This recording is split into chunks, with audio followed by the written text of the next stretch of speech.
Biz sizlerle bugün sabahta birikay müşerilerde, onun arasına koyulan bütünlerde, және birikay müşerilerde şulavlarına baylanıştırıp söylem kuraldı teynaktayız.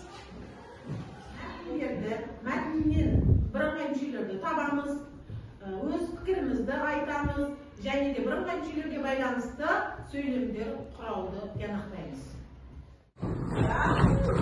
Aldığında araştırdı.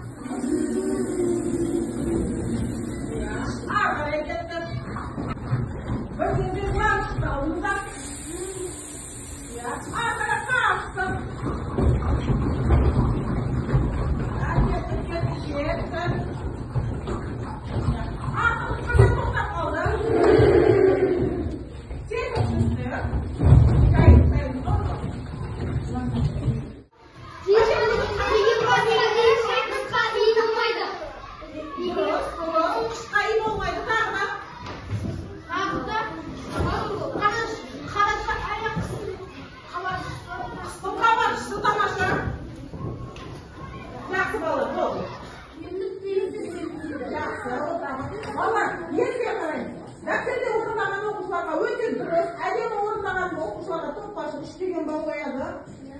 Duru sorunlarına, kalite orunlarına okuşuğa, iyi bilgen ballarına, müller orunlarına okuşuğa, bir bilgen ballarına. Bu niye birim var? Жақсы. Өзім. Жақсы. Енді, бәріміз бір ғана жұмағыз. Кел балалар, қанекей. Кел балалар, оқылып, ол қарағандар көңілге, ықылас пен тоқылып, оқылғанын қалалар, шамнан шырақ қағылар, іздегеннің алдынан, іздене-ақ табылар. Жақсы, жегені. Ары балалар, біз әдетте сендерден ереже сұрағаныңызда тақырыбын айтамыз, сендер ережесін айтасыңдар. Бүгін біз соның керісінше, мен ереже айтамын, сендер тақырыбын табасыңдар. Жарай ма? Грек тілінен аударғанда біріктіру бармаша. Зейнеп, отыра қойда. Тез зейнеп, өздеріне осы жерде бір бал отырмайсыңдар, басқаларымыз отыра. Басқа тоқта, кел отыра.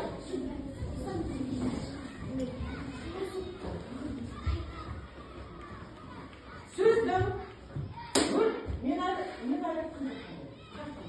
Ölçü. Өзі бірнеше сөйлемнен тұрады, оған ат қоюға болады. Баян.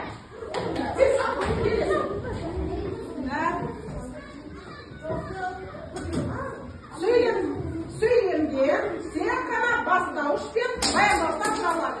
Мерей, иә? Осылай тұрыңдаршы. Таған дұрыс жазды, көмектесші. Қосымша екеуіне жинақ жалғау болып бөлінеді. Жинақ дегеніміз... Жоқ, жалғау дегеніміз. Жалғау дегеніміз сөз байланыстыратын нені жалғау деп атаймыз. Нені? Қосымшаны. Мысалы, оқу, дәрігер. бала дұрыс айтты ма? Бекасың. Оқуға, суға, жұмысқа. Өте тамаша, дұрыс. Жақсы, отырыңдар. Баяндауыштан басқа тұр. Осылай тұрамыз. Тағы да. Бір ғана тиянақты ойды білдіретін сөйлемді. Ол бастауыш пен баяндауыштан ғана құралады. Ол не? Жоқ, тарамшы емес ол.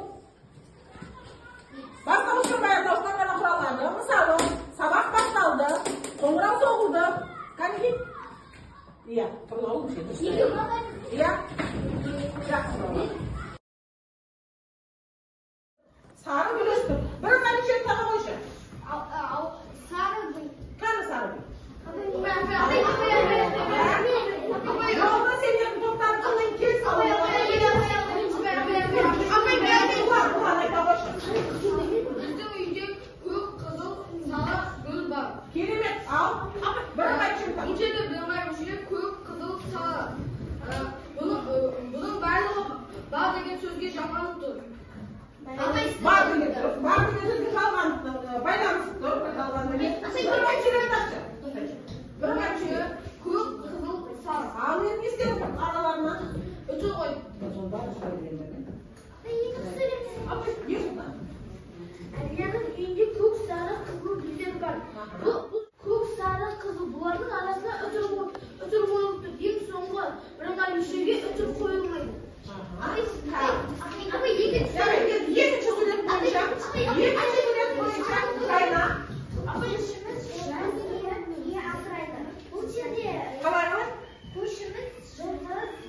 Қалай? Керемет.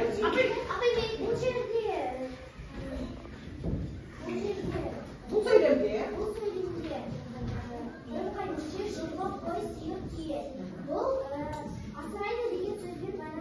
керемет. Мінекей, осы сурет өте жақсы. Келесі, үшінші сурет. Досжан, үшінші сурет бойынша. Бірыңғай мүшелер бір сөзге байланыс тұратын бол. Жасап, жатып деген сөзге байланыс тұр. Жақсы, жақсы. Дұрыс. Өте жақсы. Жауап беретін бірдей тұлғада айтылатын сөйлемді бірыңғай мүше дейміз. Мысалы, Әлия жаздан алсыз циркке, кітапханаға, үйірмелерге барды. Берде бірыңғай мүше циркке, кітапханаға, үйірмеге, олардың арасына үтір қойылады. Керемет, өте тамаша. Өте жақсы. Олар келді деген сөзге байланысты тұр. Керемет, өте тамаша, өте жақсы.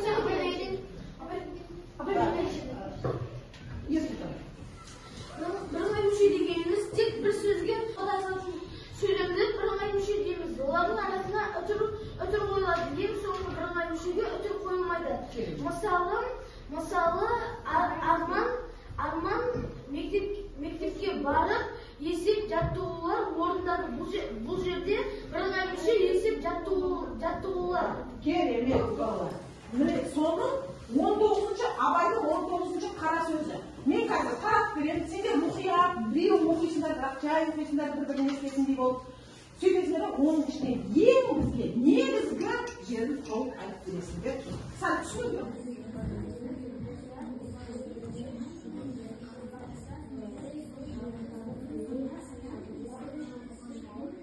Бұлай дейді. Адам ата-анадан туғанда есті болмайды. Естіп, көріп, ұстап, тартып, ескерсе, дүниедегі жақсы жаманды таниды дағы.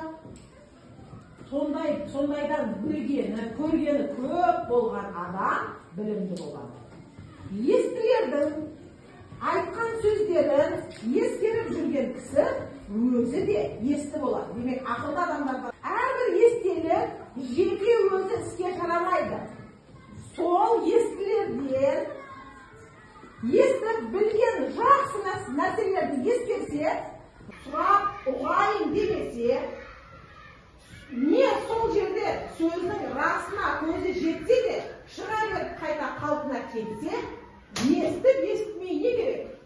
Осындай сөз танымайтұғын, елге сөз айтқанша, өзіңді танитын шошқаны баққан жақсы.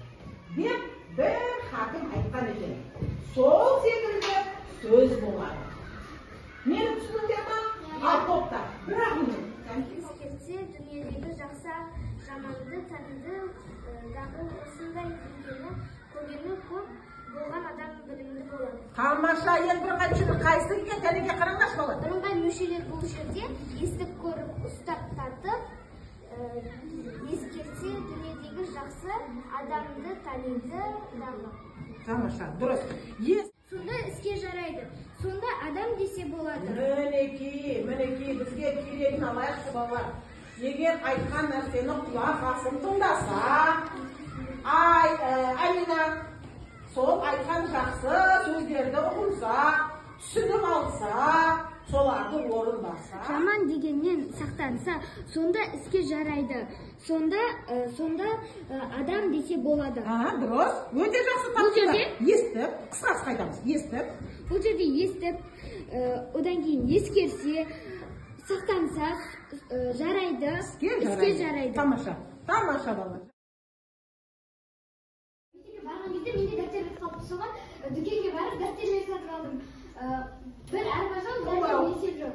Сол кезде қоңырау соғып қалды. Мен мектепке қарай асығып кіріп кеттім.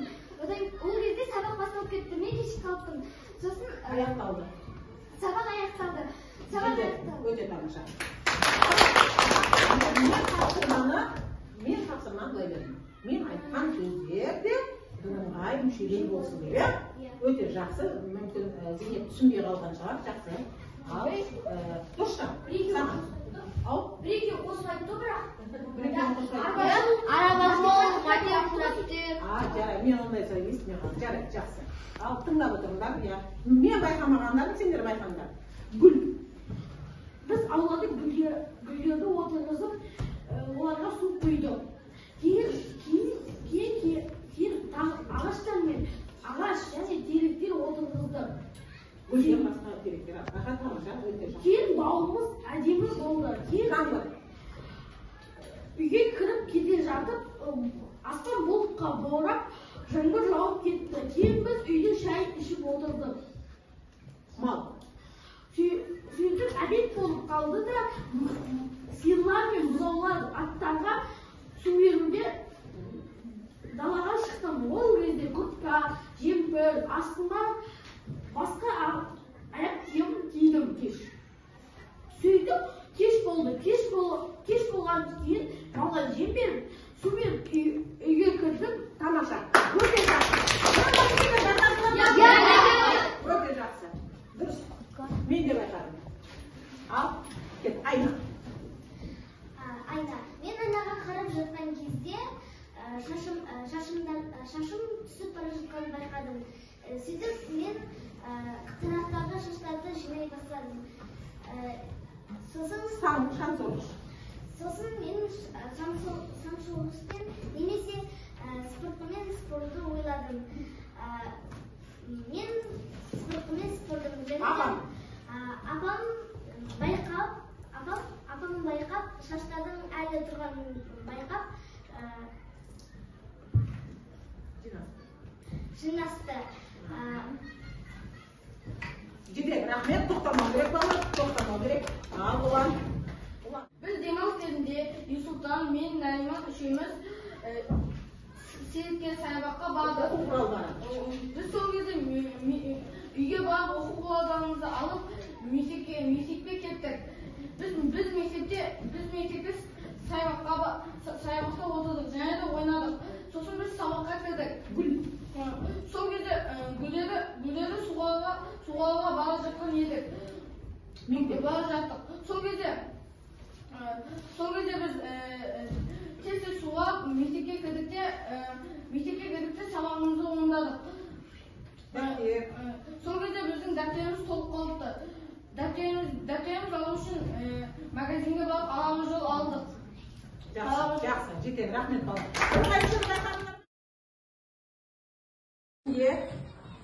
Шариктер бар. Сол шариктен, алған шариктен мына жердегі билеттің арқасында сұраққа жауап береміз. Бірінші сұраққа бізде кілт пышақ. Ал, кәдімгі кім пышақ алғысы келеді? Кім пышақ алғысы келеді? Досжан, келе бар.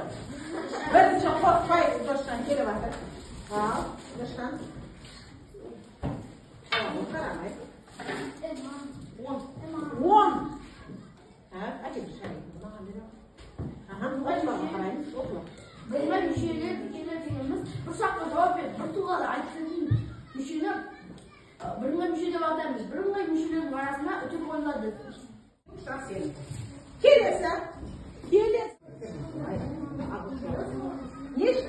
6-дағы сұраққа жауап бере ғой. Сөз тіркесі дегеніміз не? Сөз тіркесі алдыңғы сөз және соңғы сөзге бағына байланысқан сөз. Екі немесе одан да көп сөздер тобын сөз тіркесі дейміз. Мысалы, жасыл жайлау, алатау. Керемет. Дұрыс па балалар? Иә. Дұрыс. Нешінші? 14-ші. Маған бересің шарикті. Ал осыларға қарамыз. Күрделі мүшелер дегеніміз не?